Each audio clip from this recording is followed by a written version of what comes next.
Good day, folks. This is Greg Judy at Green Pastures Farm. Today's topic is a little bit different. My Uncle Dan and I came back to the roots of where the Judys are from. My mom and dad actually grew up here in Illinois. We're at Potomac, or outside of Potomac. And I'm showing you the history of Judy School. This was built, this building that you're looking at, I'll show you more of it in a minute. And I have both of my uncles here to tell a little bit about the history of the Judys. And this particular building was built by Ambrose Judy. And Ambrose would be my great uncle, something like that. Ambrose he served in the Civil War, him and his brother. Anyway, he was a very successful farmer in this area, and he wanted to leave something to remember his mother by, which was Mary Judy. I just thought this was interesting. He had this emboldened on the side of the building. It says, "In the memory of the moral, mental, and physical education of country folk, I bequeath this building, Ambrose Judy." And on this side, he put down, "Dedicated to the memory of mother by her son, Ambrose Judy, May 10th, 1807 to October 7th, 1897. So Mary raised 13 kids. Ambrose was the oldest, and she did it by herself. They moved here from West Virginia, and so Ambrose thought, she was quite a lady to be able to raise 13 kids by herself. And so when Ambrose got back from the Civil War, they moved back to this area, and he became, I didn't know this till today, but my Uncle David was telling me that Ambrose, or maybe his Uncle Dan, that he was a school teacher, and he taught school for a while, and then he started farming. And Ambrose never did have any children. And believe it or not, this is in the 1800s, he put together 1,200 acres, 3 farms that totaled around 1,200 acres. And very successful farmer. And so Uncle Dan remembers Ambrose. Everybody, this is Uncle Dan. Dan is my dad's brother. So you would be the 3rd oldest son, is that correct? I'm the youngest. You're the youngest of the 4 boys. Of the 4 boys. An older sister and a younger sister. Yep. And so my dad would have been the 2nd oldest. And his name is Alan Judy, and Dan lives about 20 miles from me in Missouri. Dan, you were a school teacher, a track coach, wrestling coach for, what, 50 years? 25. Well, it seemed like a lot longer than that. You started the wrestling program at Hickman. At high school in Columbia, yeah. And so you're still run cattle? Yes. And Dan's very active in lots of different things. And Dan, you just turned, are you 92? I'll be 94 next spring. 94. Wow, that's unbelievable. I hope I get there. Oh, you'll get there. You're too active. Dan is into a lot of things. He's into iris, daylilies, racing horses. You did standardbreds pretty much your whole life, and you've got a cattle on the side. Dan's into everything. Politics. That's why Dan's 94 still. And David, this is David Judy. You are the 2nd oldest son? Dad was, no, Scott would have been number 2. So you're 3rd. So y'all have heard me talk about Scott Judy. That's the farm that we were able to buy some of. We live on in Missouri. But David stayed here in Potomac. Well, you moved to Missouri for a while. In 1951. 1951. Came back up in 54. Folks, this is the father of the person I told you about on Memorial Day, David Lynn Judy. This is David Lynn Judy's dad. And you had 10 children, is that correct? We had 11. 11 children. And David was the oldest. David Lynn was the oldest. Yep. And yeah, you all have heard the story of David Lynn. What a wonderful young man. But anyway, David came back to Potomac, and you raised your family here at the. Yeah. And so this is where David lives. This is where the girls live. So I didn't tell you I'm gonna let the guys tell you the story of what was this school, and what What was his dream here that he built this? He didn't have any children, so he must have had an interest in young people, because he had this school built for homeless and troubled girls from Chicago mainly. And Okay. it was operated by the Illinois Children's Home and Aid Society. And he had enough money, he built this school and donated 400 acres of farmland to the upkeep of the school. And it's all brick. I mean, he didn't just build it out of wood. He built it. He built it to last. The first building, though, they had just finished it, and people had donated clothing and stuff like that, and they brought it here and were fumigating it with like heat or flames. Anyway, the school caught fire, and the first one burnt. No way. It burned all the way down. Yeah, we have a picture of the original one. So they had it rebuilt, fireproof now. And it's been a great old building. So Ambrose built it twice. Yes. My goodness. Did he have insurance? Probably didn't have insurance. Probably No, not. not in those days. Boy, he was a determined guy, wasn't he? Wow. Well, Ambrose, so he was able to put together a significant amount of land around here in the 1800s. Mm-hmm. And it always amazed me, how did he do that? I mean, how did he come together with that much? Was he just very frugal? Was he I guess they say he made his money, feeding cattle back Yep. in those days. Yeah. Well, we're talking about super rich soil here. Yeah. I mean, I look at the corn over here. I was talking to your son yesterday that works with some of the farmers around. He said they're expecting to get 300 bushel of corn Right. on some of this land. Yeah. So you all grew up here farming this land as boys. You and all the brothers. And I remember my dad talking about across the road here, I think him and my Uncle Scott, didn't they own a little piece of ground and they ran sheep on it or something? Yeah, right across the road there was 50 acres. 60 acres. Yeah, and they bought that. How old would a Dad and Scott been at that time?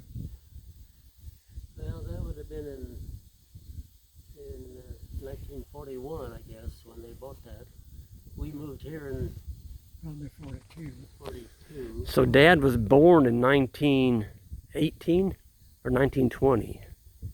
So he'd have been 20-some years old, him and Uncle Scott. Granddad Crawford gave them their first sheep, their first start in sheep, and they made their money. Your dad and Scott made their first money Raising sheep. Mhm.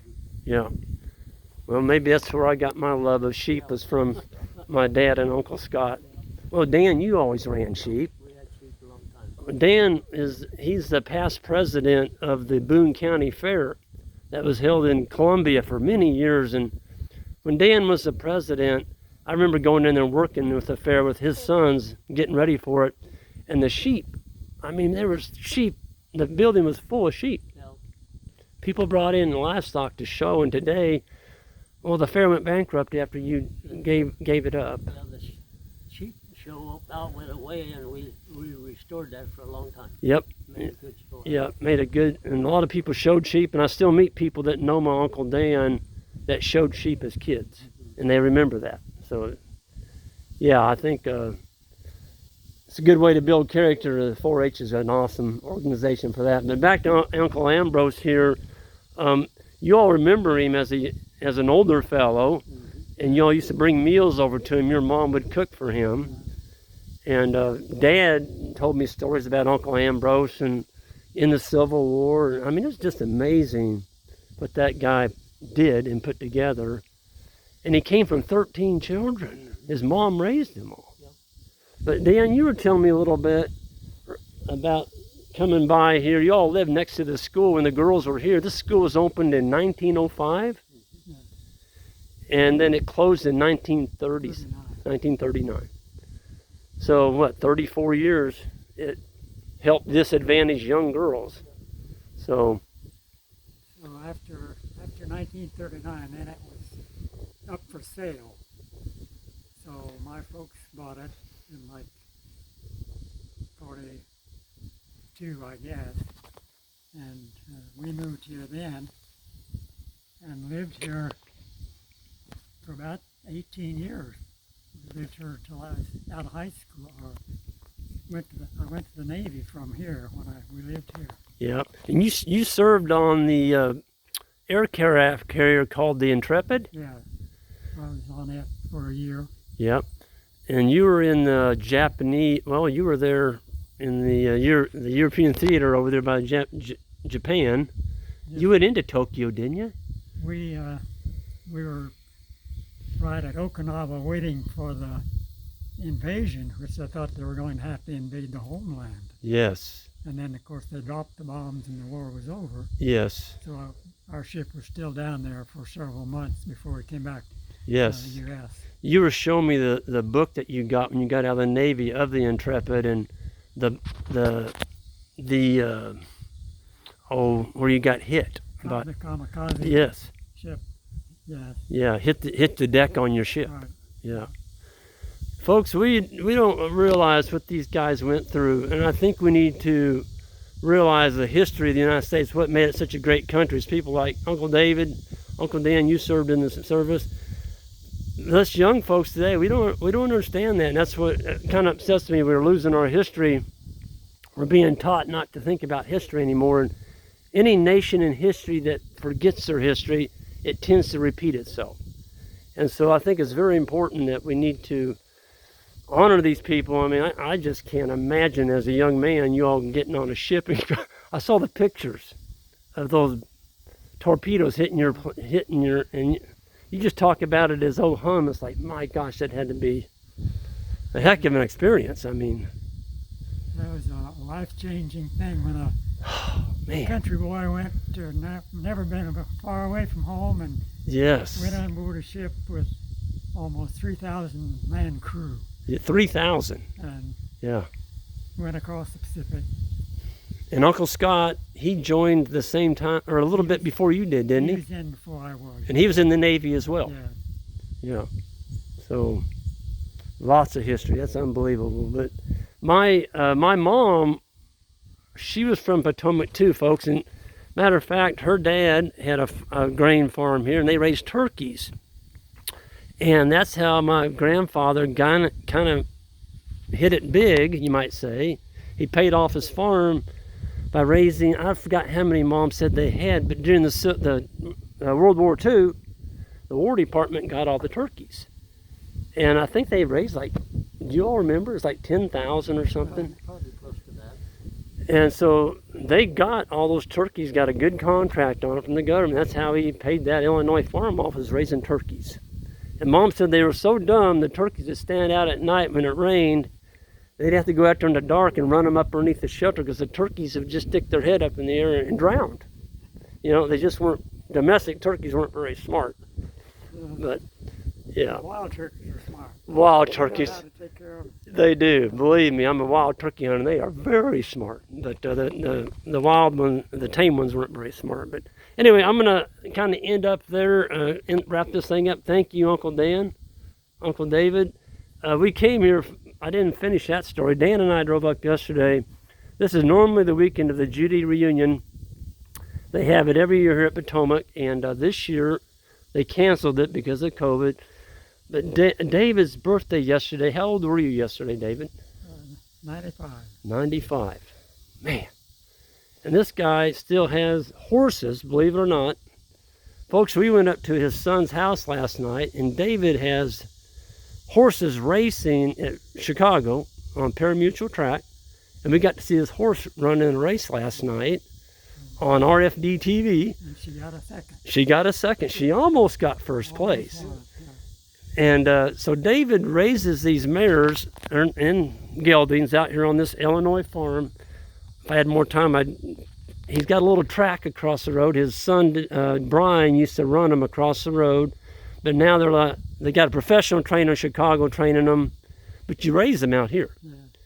And so David's competing against professional horsemen, and he's not just competing, he's winning. You all raise some pretty darn good horses up here. I think I have the only standard breds in Vermilion County. The only standard bred in Vermilion County. Yep. Well, I remember just last year, the last time we came was 2 years ago. We didn't have the Judy reunion last year, but Brian would get your horse up, and he'd go up this gravel road. Now, he trained on the gravel. He trained on the gravel road. And you got to get, 600 miles on them or something before you give them their fast miles? Well, Something like that.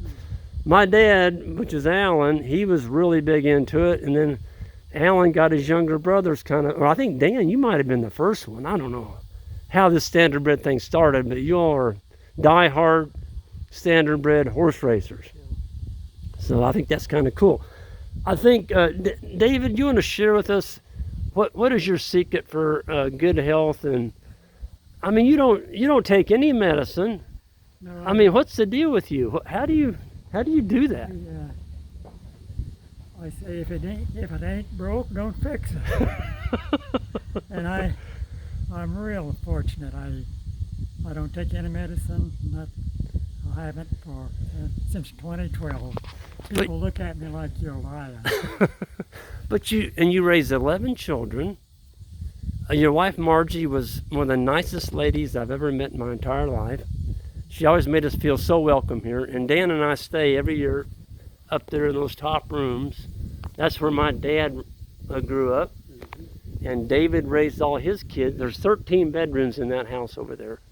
And so when I come here to stay, it's almost like I'm coming home and sleeping in my dad's bedroom. I think that's pretty cool. So anyway, I'm going to go ahead and sign off here. Everyone, thank you all for joining us today. And we're here at Ambrose Judy's Mary Judy School. This was the actual school building. And I remember that now. It burnt down, and Ambrose didn't give up. He built it back again. It's just amazing. And Dan, you were telling me before I get ended here, Potomac didn't have a school this nice. No, this was nicer than the Potomac High School for a long time. Here it is out in the country, and Ambrose built a schoolhouse. This is for high school, by the way. It was like from, 7th grade through 12th? Something like that. Yeah, but that's just crazy. Out here in the middle of the country, here's this farmer built this beautiful Mary Judy school. And it's still standing. I look at the roof line on it, folks. It's still as straight as it was built yesterday. He did a good job of building it. Anyway, I'm going to sign off. Everyone new to the channel, hit that subscribe button on the way out, and we'll see you next time.